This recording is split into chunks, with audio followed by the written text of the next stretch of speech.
So let's go over to that, the anonymous op-ed piece.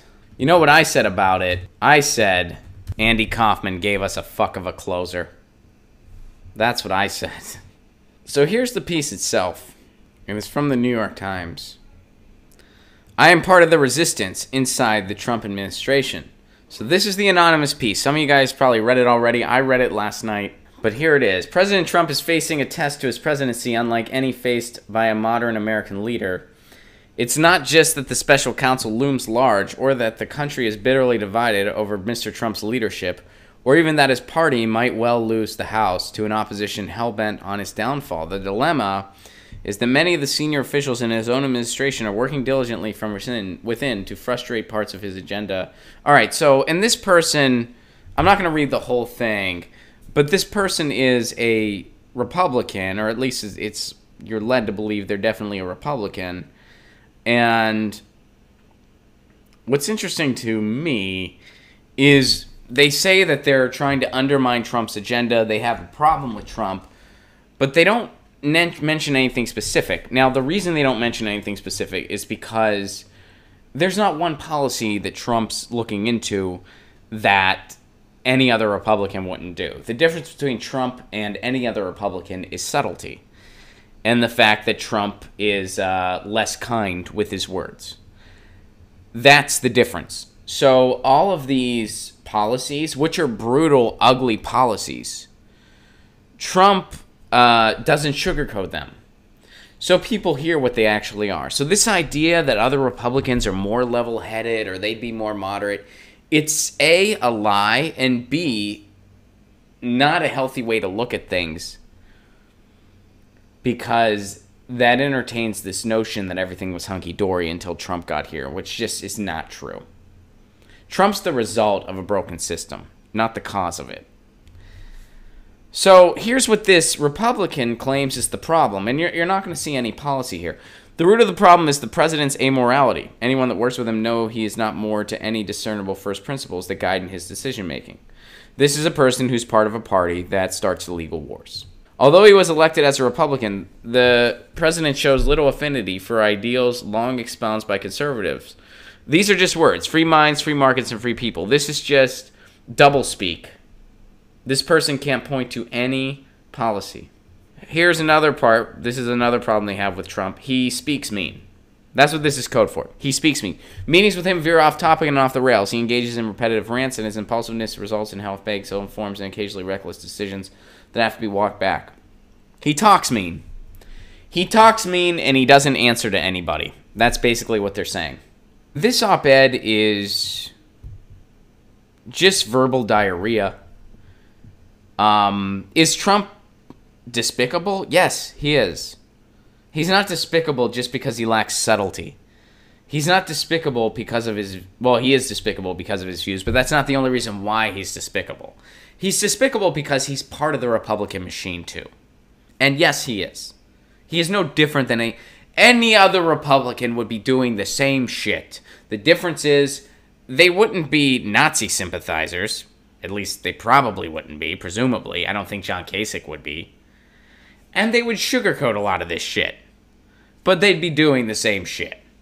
Now, as far as where this op-ed came from, everybody's trying to ponder where it came from. My guess is Andy Kaufman. I think that Andy, fuck of a closer, he's still out there, and this is Andy Kaufman's closer. He wrote this anonymous op-ed. He's somewhere in the Trump administration, floating around. He disguises himself as a maintenance dude, or in fact, that maintenance dude that Obama gave a fist bump to. I think that was Andy Kaufman. Andy Kaufman's been in disguise ever since then, and now he wrote this anonymous op-ed. Second guess, Jim Morrison. I think it might be Jim Morrison. Just because I think that there's a good chance Jimmy Moe's still out there. I think it's possible. Third, Kurt Vonnegut. I think, no, Kurt Vonnegut's dead, unfortunately. I don't think it was Kurt Vonnegut. I know my other two guesses, very probable, so I don't want to be off the rails with a bogus third guess. Cheech and Chong. I think Cheech and Chong might have wrote this anonymous op-ed. Some people are saying it could have been an elaborate prank by John McCain. Possible, but I don't think that guy had a sense of humor. Let's Let's see. Who else? Well, let me see what you guys are saying. Maybe you guys have some guesses. I know my guesses are pretty good. And chances are, I mean, I got a 50-50, you know. I'm probably going to get it right. I am part of the resistance, but not the sexy resistance. I love how they say that. All right, some of you guys are with me. You think it's definitely Jim Morrison. I think that's pretty good. Now, Barbara's saying it wasn't Andy Kaufman. It was the ghost of Andy Kaufman. Barbara, you're getting a little conspiratorial here, Barbara. Coup d'etat by Mike Pence, or one of his minions, Sherelle, is saying that. You know what? I think there's a chance it was Mike Pence, but only if Mike Pence wrote it with a woman who is not his wife. I think there is a chance that Mike Pence really let his hair down, and he's like, I'm going to frickin' write this with a woman who's not my wife. And, man, all right. We got some other good guesses here. Google Tupac. Another good guess. Now, what I'm thinking is, I don't know if it was Tupac, but Tupac's hologram. I think it definitely could have been Tupac's hologram. Gina Haspel made Al-Qaeda write it as part of the torture program in Gitmo. Another good guess. Pam Ryan's hoping for Mike Pence. Pulling for Mike Pence. I don't know. 17th Earl of Oxford. Another very good guess. Abby Hoffman from the grave. Cupstairs says a cute guy. Little broad, but it could have been a cute guy. I'm going with cute guy. Maybe Melania. Interesting. Putin. Some of you think that Vladimir Putin wrote this. I can assure you Vladimir Putin did not. Don't ask me how I know this, but I know that it was not Vladimir. Mike Pence is creepy like that, Barbara says. Mike Pence is, in fact, creepy. I don't know. Nikki Haley. HIPAA. Guesses Nikki Haley. Cappuccino Conservative. Guesses Sarah Sanders wrote it. No. No. No. It wasn't. I don't think so. You think so? Woody Allen. Another solid guess. Another solid guess. Daniel takes it a step further. Not only does Daniel think it's John McCain, but he thinks that John McCain is still alive.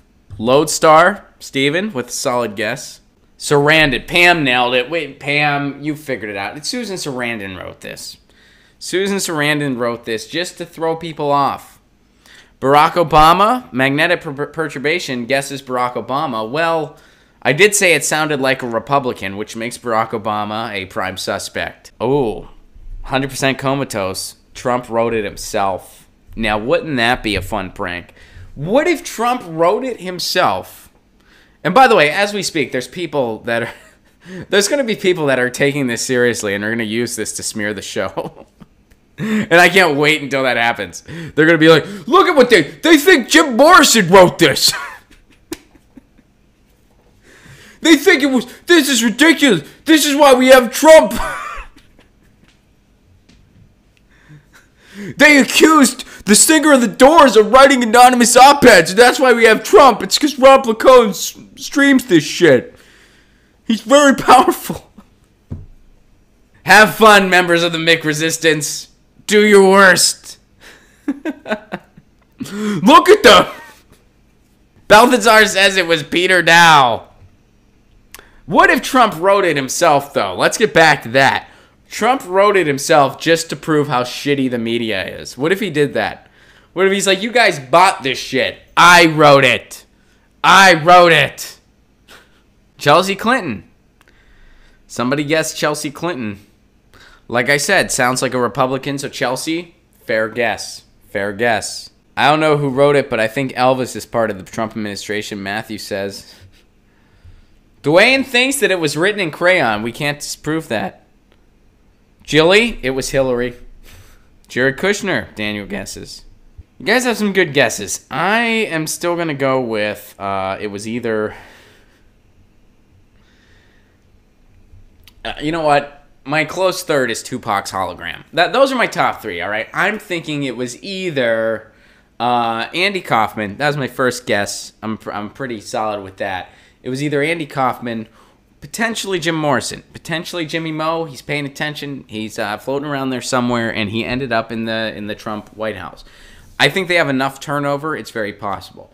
Third guess, Tupac's hologram. It wouldn't have been Tupac, but Tupac's hologram, because Tupac was a very, very progressive guy, light years ahead of his time, could have given us a lot more. It's tragic he died as young as he did. His hologram, on the other hand, kind of a right-winger. So Tupac's hologram, I think, may be working with the Trump administration, may have written this letter. Guys, I think we solved it. We have some damn good guesses. And, yeah, I think we solved it. Get your news on with Ron. Don't you want to know what's going on? We're getting our news on today. Get your news on with Ron. Don't you want to know what's going on? We're getting our news on today. You can tweet me an article at Ron Placone. We'll go through it together and make it our own. Get your news on